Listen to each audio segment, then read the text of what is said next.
Hey guys, so I thought I would sit down and film a little bit about a couple things that have been going on recently in my warm-up. I've implemented a couple new scale systems that I think would be helpful for you guys to know about. Credit Richard Narrowway for a lot of this video.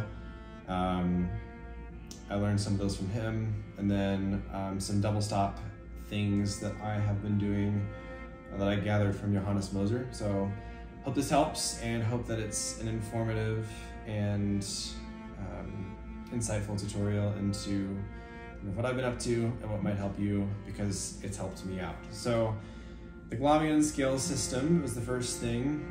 It might surprise you to know that I didn't grow up using it. I grew up using some of its fingerings, but when possible I would always use open strings. That's how I was taught to play scales. It's a great check for intonation to use open strings, and I don't have any reason not to on a purely intonation based system or reasoning. But when you start to think about like mobility, fingerboard geography, and things like that, topics that have kind of been on my mind as I practice lately, other scale systems, exploring different parts of the fingerboard using the same notes, helps a lot in being familiar with different parts of the cello, being able to go up on lower strings and feel just as comfortable as you are on the higher ones. So yeah, the Galamean scale system, for those of you who don't know, basically runs on a few principles. 1, no open strings, except the bottom C. 2, always play out the whole hand before shifting, and that will be for the first 2 octaves. When you get to the top octave, it's 1 2 1 2 1 2 3, or 1 3 1 2 1 2 3, which you're probably used to that standard fingering, at least on the top, if you've never done the Galamean system before, because that's what everybody I've ever met has done. And so I'll just demonstrate a few things. The only exception is on the C string. Treat the open string as your 1, and then 1 3 as 2 4. So you shift after the 3rd finger at the very bottom, but after that you don't have to shift at any more points that aren't after you've played out the whole hand. So just demonstrate this one real quick.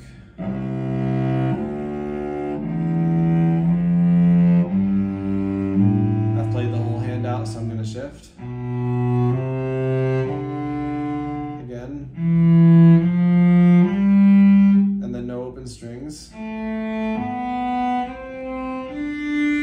And now we're in the 3rd octave, so 1 3 1 2 1 2 3, and then back down.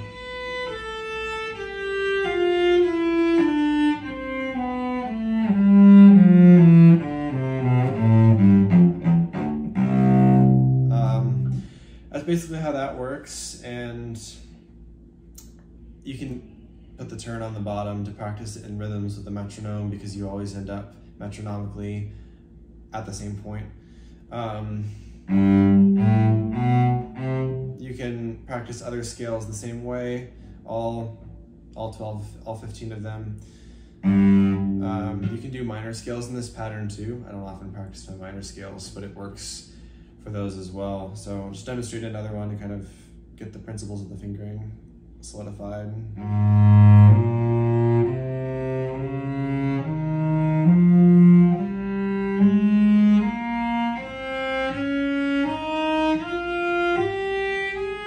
First 2 octaves done, played out the hand every time. Now 1 2 1 2 3.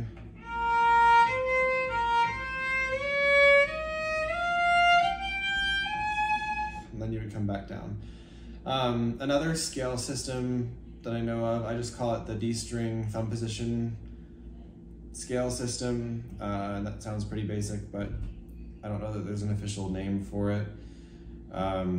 It's helped my thumb position mobility, and you can kind of play around with how you apply the thumb position technique throughout the scale, but I've been doing it lately to where the first 2 octaves are played like the Galamean system, but you never go onto the A string. So you just go up the D string, and then when you get to the third octave, you'll play the first half on the D and then the second half on the A in thumb position. So doing a very basic thumb position scale on the last octave, but that practice moving in and out of it and incorporating the use of the thumb into your regular scale routine is helpful. It's been really helpful for me. So I'm gonna go ahead and let's do the D major or C major.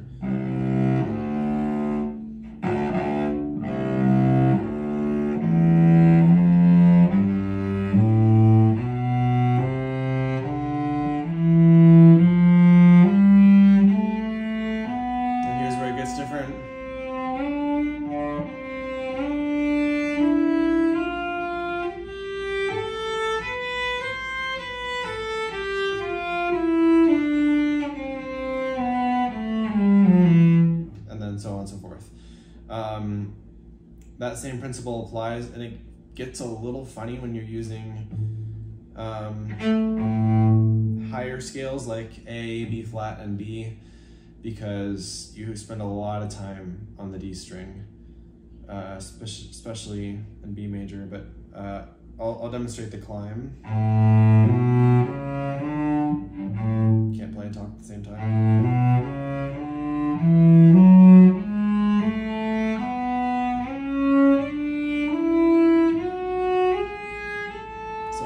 I still followed the same rule of playing out the hand. I've just done it on the D string. And then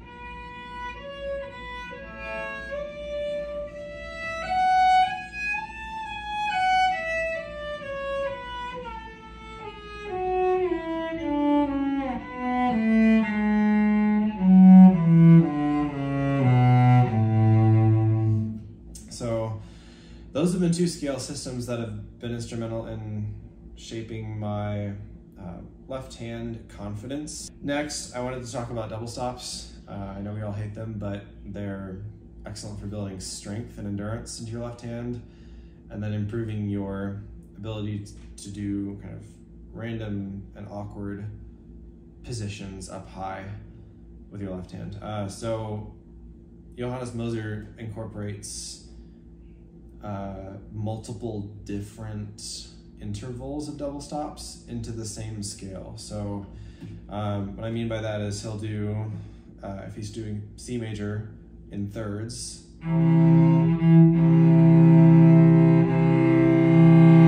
do the first third, but then put a tritone, and then a fourth, and you could even add the fourth on top.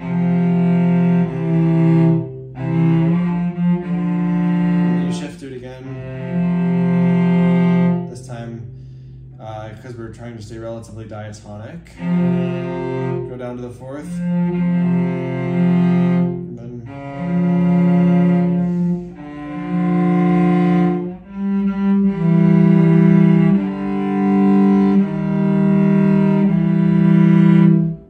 it'll really stretch out your hand, especially your first finger.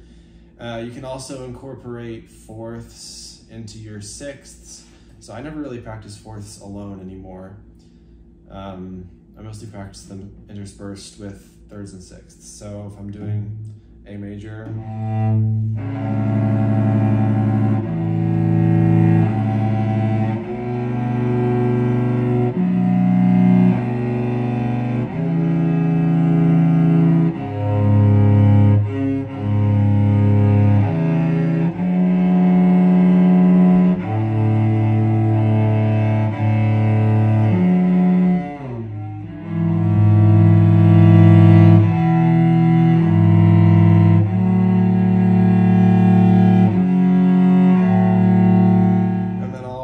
keep this one diatonic.